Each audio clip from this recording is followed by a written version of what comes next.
Thanks, everyone, for joining us at the Project Censored Radio Show on Pacifica Radio. I'm your co-host, Eleanor Goldfield, and we're very glad right now to be joined by Afeef Nessouli, who is a journalist with the Intercept and host of With Afeef Nessouli, a weekly live stream and interview show about suppressed news. Afeef, thanks so much for joining us. Thank you so much for covering Lebanon and having me on your show. Absolutely. Well, much like your show, what we try to do here at Project Censored is cover the news that didn't make the news and talk about why. So let's dive right in. I want to start with an article that you co-authored for The Intercept about a week ago. We're recording this on Monday, March 30th, so listeners are aware, where you write that, quote, according to the Lebanese Ministry of Public Health, Israeli airstrikes have killed more than 1,000 people, 118 of them children, and displaced 1 million others, end quote. Al Jazeera also reported that 99,000 homes were already damaged or destroyed in the previous 14 months before this current escalation started. So we're really talking about continuously compounding destruction and displacement.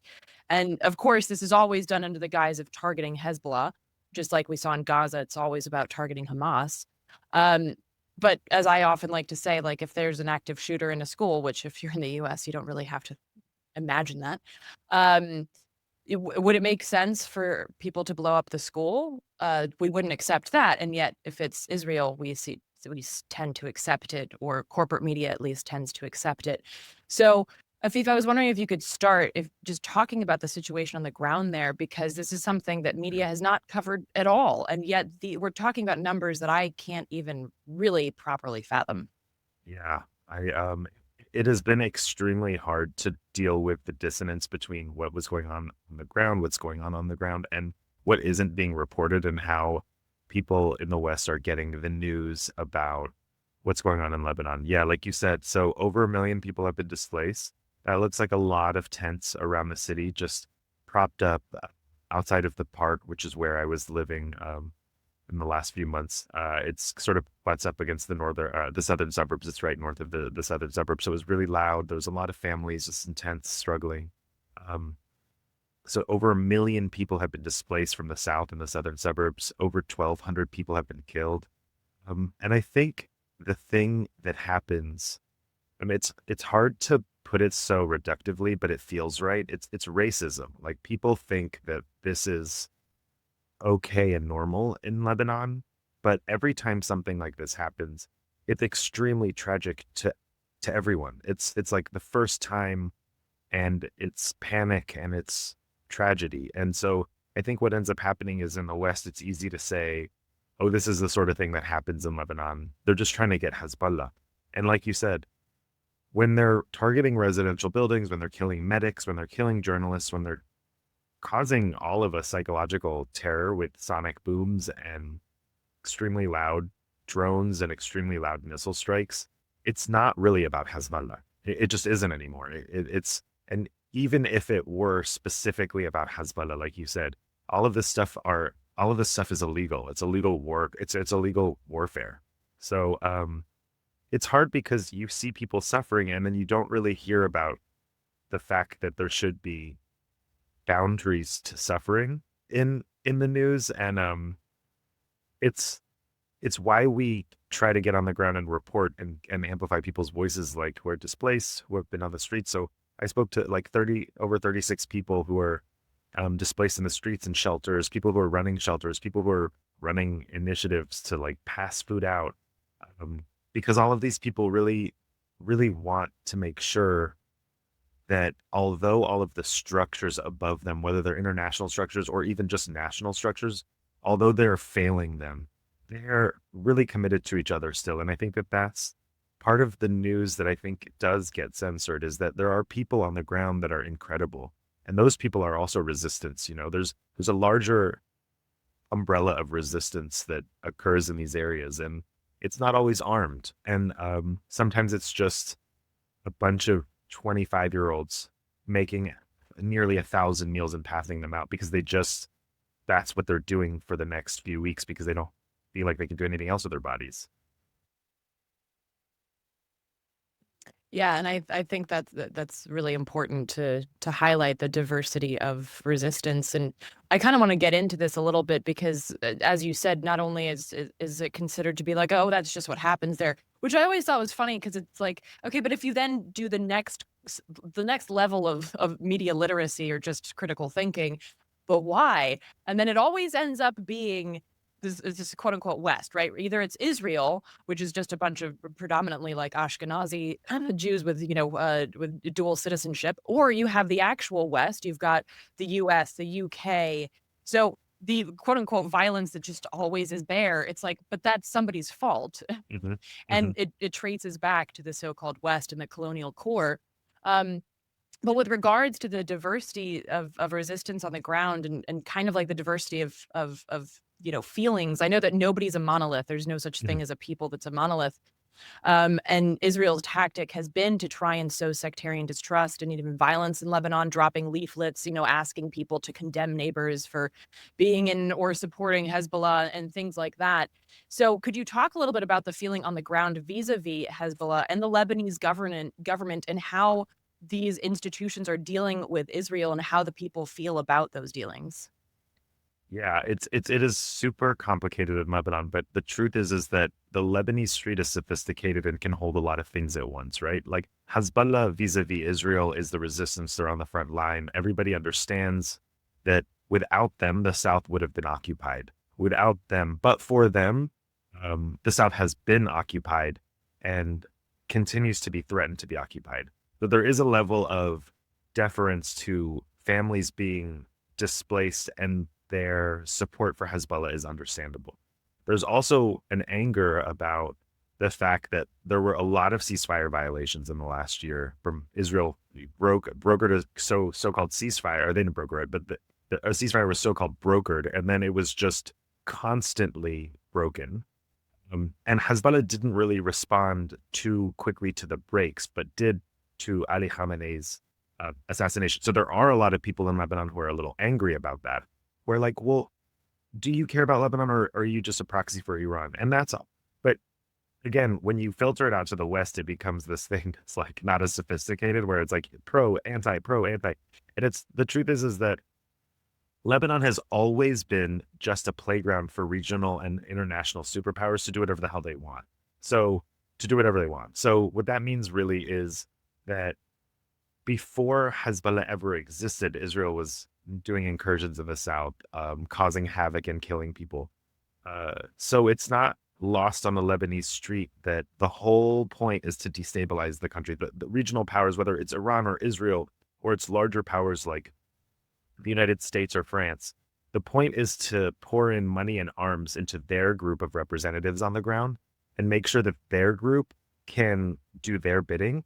And what that looks like is a lot of local Lebanese people fighting each other over things that are way larger than their capacity, which is 1 million people are displaced. Now you have all of these people in your neighborhood and you're afraid that maybe they support Hezbollah, which isn't even the problem. The problem is that if they're perceived as that, then the likelihood that they're getting targeted and therefore you're getting targeted increases, which is a rational thing to think. Even if it looks really racist and sectarian, it becomes this thing of survival where you're saying, well, Israel seems to be targeting residential buildings in central Beirut. They're targeting medics and journalists. Like, there's no reason that they wouldn't target us. I spoke to a woman who she's actually a Lebanese American student at the American University of Beirut. She just moved there in August, and she took in 12 of her family members from the South because she's Shia and she comes from the South originally, and she just wanted to do a master's in Lebanon. She originally grew up in Arizona. She has had 12 of her family members move into the east side of Lebanon, the east side of Beirut, which is predominantly Christian and upper class and Francophile. And she's gotten so much, there's been so much tension. Many threats have been made to, like, the neighbor's son is coming over, checking things out, wanting to be like, wait, we're going to like basically report you to the municipality. And it's because they're afraid.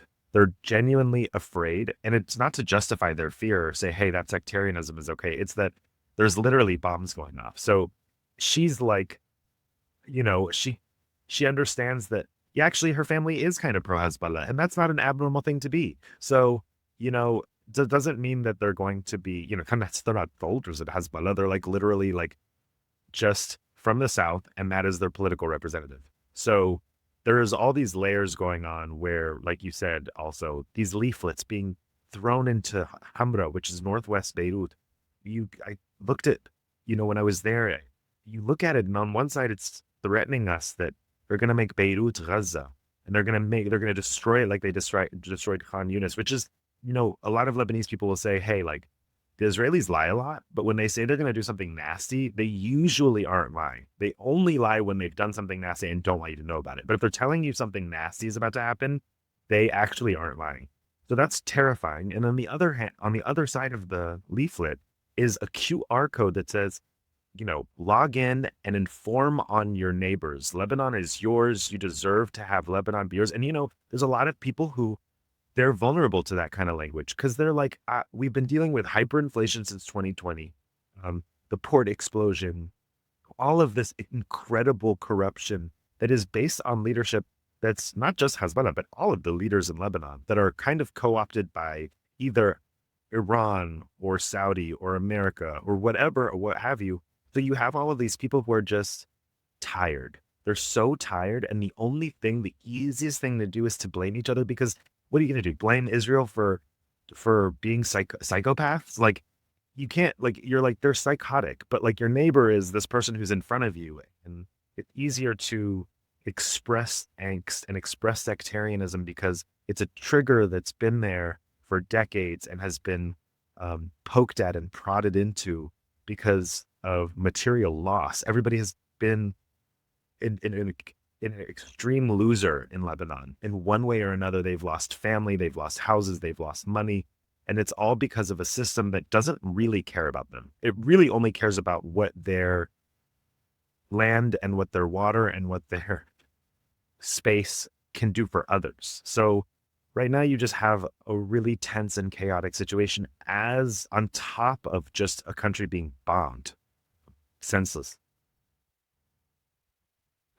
Yeah, absolutely. And I think I'm glad that you mentioned that, it's so layered, and again, I think this is one of those things that, well, we accept a layered reality when it has to do with the US and even a little bit Europe. But certainly it becomes very flat and flimsy if we're talking about the so-called Middle East. And I mean, we don't talk about Africa, but if we did, if and when we Right. do, it's also, again, like very, very flat and flimsy. And that, of course, then speaks to this idea, this concept that, oh, well, the people must also be flat, flimsy, simple, savage, et cetera, et cetera. And, promotes that, the continued dehumanization.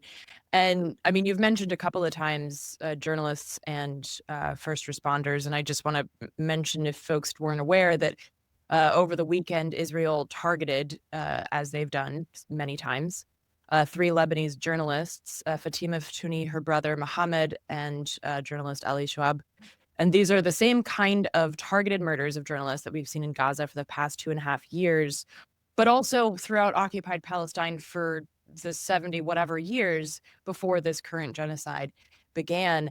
And I was wondering if you could also talk about what it's like to be reporting in Lebanon right now, understanding that this is, like you said, the leaflets say we're going to turn this into Gaza, but it seems to be that this was already an understanding by Lebanese journalists that when you put on that press jacket, you're not protected. It's rather a target, because Israel has this long history of targeting these reporters and truth tellers.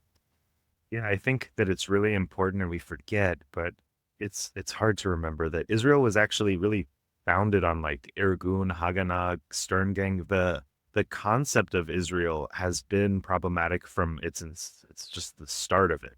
So to report on something as problematic as that is really an existential threat to their entire project. So journalists in Gaza or journalists in Lebanon or journalists in and around the region, even in Israel on the West Bank and occupied Palestine, the stakes are high because truly, as an Arab, as a Lebanese American, I personally I can tell you how my family has lost from Israel. So these journalists have a personal stake in resisting propaganda, which is essentially what any Lebanese or Palestinian journalist is in it to begin with. Because it's not like this incredibly thankful job where you're making money.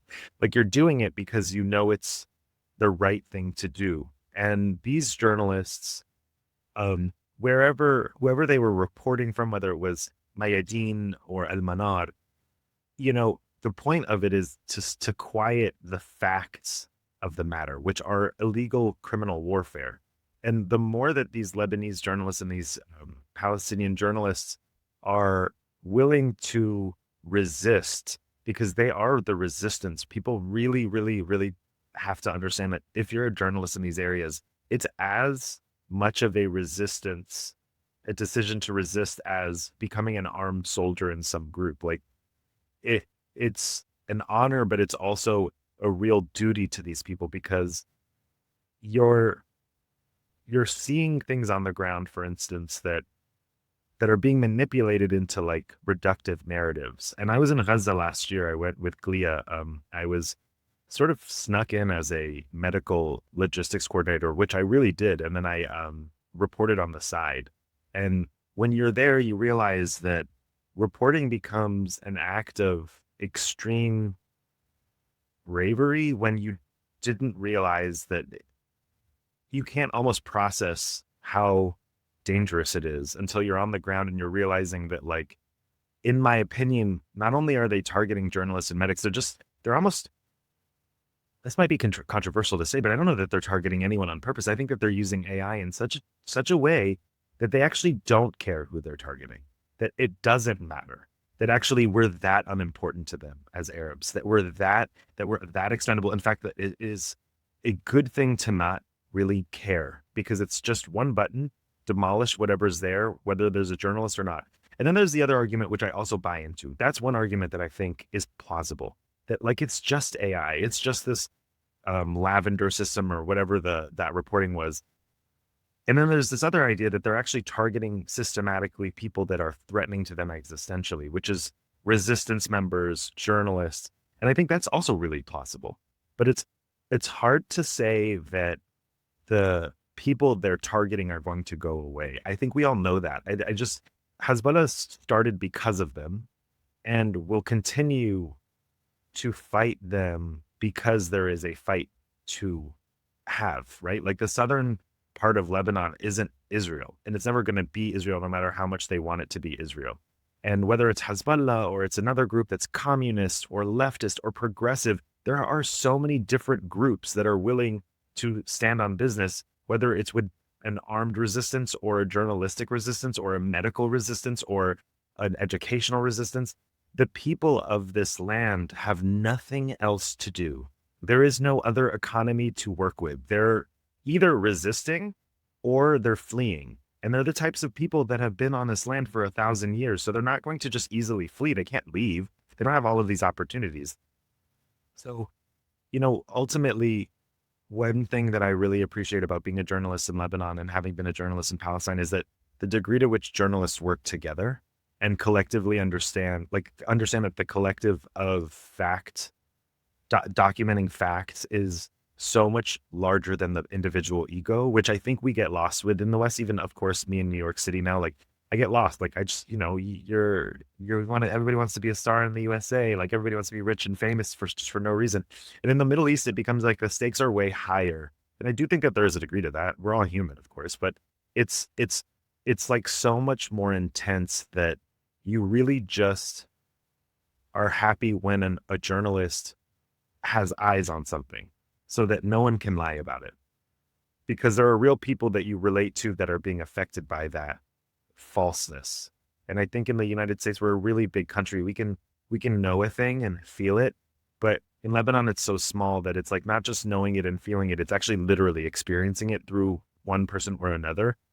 And that kind of degree of closeness, it changes the fabric of how you move. So in a way, like being a journalist in Lebanon and in Palestine, I've felt a support and a love for my colleagues that can only really happen when it's so bad that fighting is, or like just being competitive or even just being like really like sort of individualistic about it isn't even on the table, you know? Yeah, and I think, to that I think the other thing, because I work oftentimes doing media trainings for journalists and for folks on the front line. And one of the things that folks on the front line have complained about for a long time in the US is the extractive kind of journalism. Like, oh, I'm just here for my byline. I just want to extract a story out of you and then I'm gone. I don't care what happens to you. I don't care if this pipeline gets built or if you all end up in jail.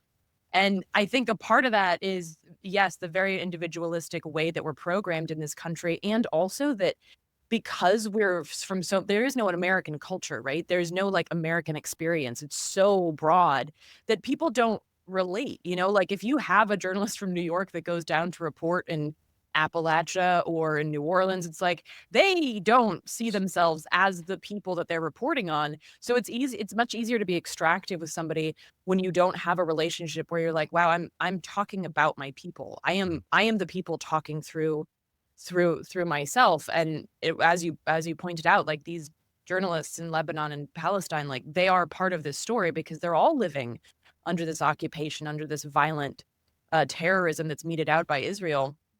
And I think that that's something that a lot of US journalists could learn from, among many other lessons. But you mentioned medics as well, and I wanted to get onto this as well because this is something that also never gets coverage here, and even in alternative media, it's not talked about a lot, is the so-called double tap strikes, where Israel will target a place once and then wait until first responders are present and then strike again with the aim of killing those that are there expressly to save lives. And I was wondering if you could talk a little bit about that and specifically how you see that showing up right now in Lebanon. Yeah, I experienced this most heavily in Gaza. I went and before I get to Lebanon, I visited the civil defense force there, and it was a bunch of guys that are like 19 to 24-year-old, you know, basically emergency responders who have to time the their strategy, and it would be they went into real detail with me, and I did a interview with someone about this.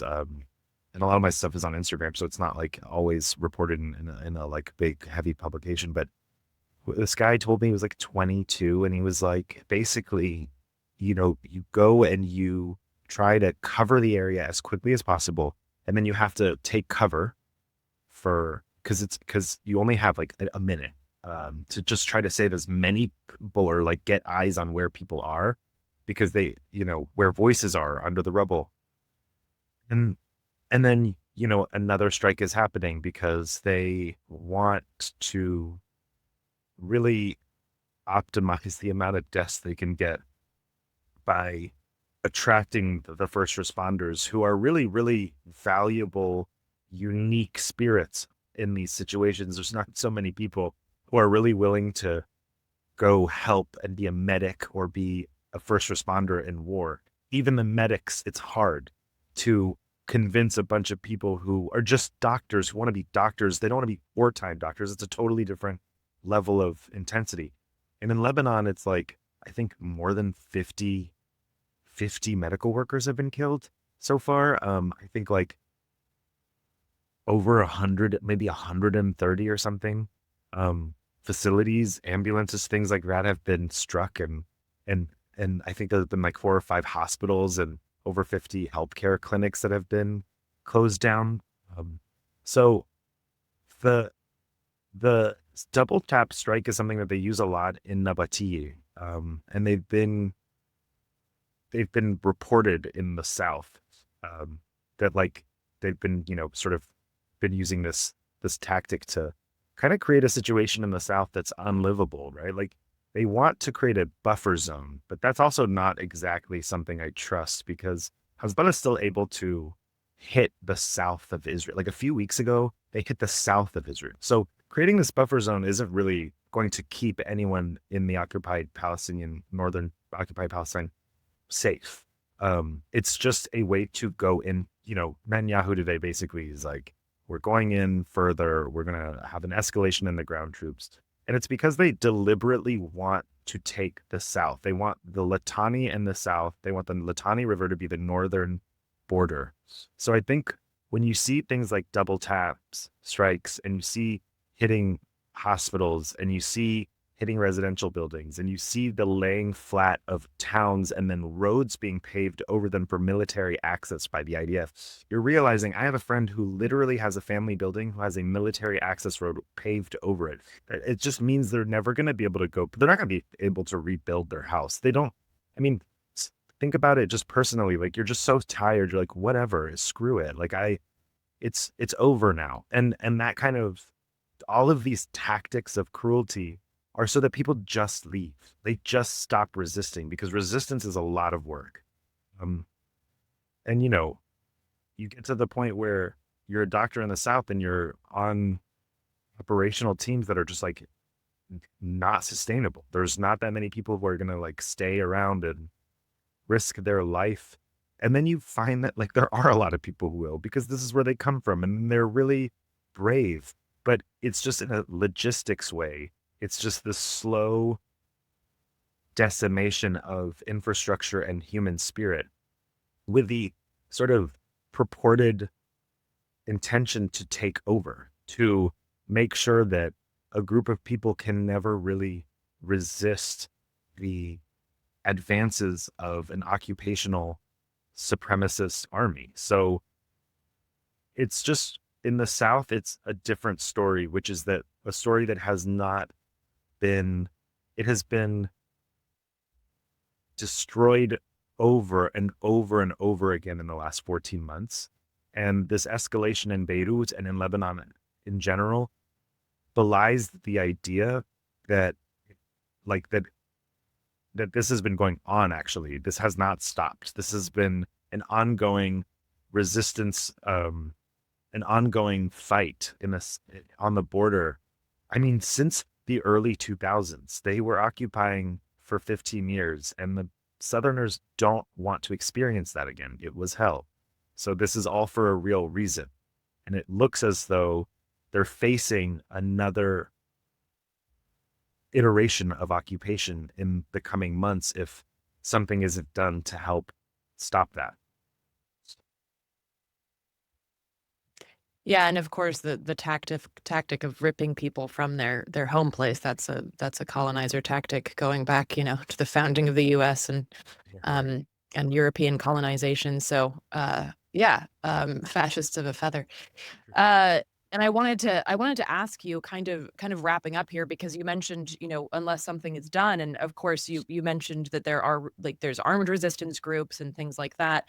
I'm curious what is happening. Like, is the Lebanese government, I understand that people are disappointed with how some people are disappointed with how the Lebanese government just seems to be like kind of begging Israel for talks, or like, hey, well, whatever you need, like, we'll figure it out. Like, so what's the status there? And also, in terms of like any kind of regional back and forth, there is a connection between Iran. Iran has already said that they are doing this. What they're doing is also on in part for Palestine. So could you talk a little bit about that, like, regional collection of responses and what you see happening? Understanding you don't have a crystal ball, but what you see happening with regards to the situation there. So, as far as the government is going, I think people are really frustrated at the fact that like Lebanon is just like a weak place. Like, it's small and it's not going to be able to respond to both a psychotic neighbor and then also a regional, anti-imperialist but sort of sometimes imperialist force.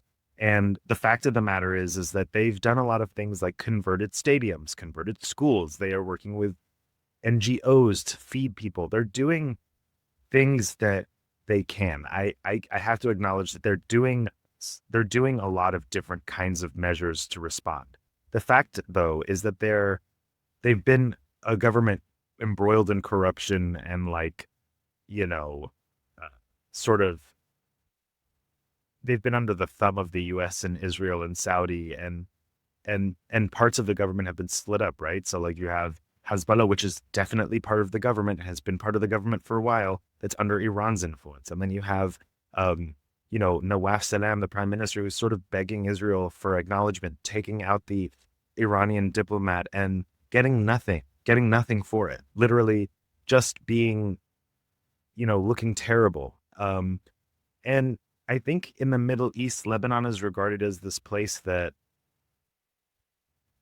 I think it's a gem because it's been a place that Arabs have come to feel spiritually free. Like it is scholastically free. It is diverse. There are different kinds of people there. They are able to cohabitate, whether they're extremely religious Christians or Muslims or extremely progressive communists like leftists in Hamra. Like the country is diverse and they get each other. Like it's not hard to imagine a Lebanon before all of this that existed, which was rich and a banking sort of powerhouse in the region. It's been spliced and diced because it offers different people different things. And so I think Lebanese people are exhausted of this cycle of having to step up because what you eventually see is because the government can't do everything, the resistance comes down to like, I was with a young woman named Yara. She's in her early 30s. She has her own response initiative outside of a park in Lebanon. Like I said, her and her colleagues, her volunteer, her friends, her colleagues, everybody who's volunteering with her, they're able to get hot meals out of her of a makeshift kitchen out of a cafe that's like this leftist cafe. They're getting 1,000 meals out and passing them out and like, you know, really documenting people's needs and going back to them and answering their needs and getting the medication and doing it hand by hand, like by truly so it's so much tedious work that comes down to just a regular person, regular people. And I think ultimately Lebanon is it's hot it's something that I think is what's something I think that is important to always point out is the helpers. I know it's cheesy and lame, but it's like that's what makes me feel a lot of hope in Lebanon is that like the fact of the matter is these people have been in a cycle and a loop of violence for so long that has nothing to do with them. It has to do with leaders above them manipulating their life, their daily lives. What they've become is extremely good at helping each other and extremely good at like leaning on each other and becoming community and becoming, you know, breaking through, transcending sectarian lines and giving each other space to break free from these patterns. And I just think that ultimately Lebanon is going to be a playground for what the world is doing at large, right? We're just the place where the big powers show down. And it's not fair. And I think the only thing that I can see that gives me hope are the people who are in their 30s now and in their 20s now who are so aware of the failures of their predecessors and so aware of the failures politically and also just sort of socially that my cope right now is that I look to them and I want to amplify them. I want to get them as much support as I possibly can and encourage them to become political and encourage them to take control of their country because it is a beautiful place that has a lot of reason. It is not a lost cause. And the people most of all have really made me realize that. That's beautiful. And Mm. I think a beautiful way to wrap it up. And obviously, just hearing you speak, it's like, wow, there's so much that we can learn and share, and that kind of solidarity. We could really use those lessons here. Mm. So as an organizer, I really also appreciate you highlighting that.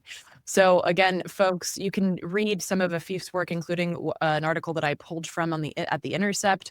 He is again also the host of With Afeef Nessouli, a weekly live stream and interview show about suppressed news. Afeef, thank you so much for coming on the show. I really appreciate you so much.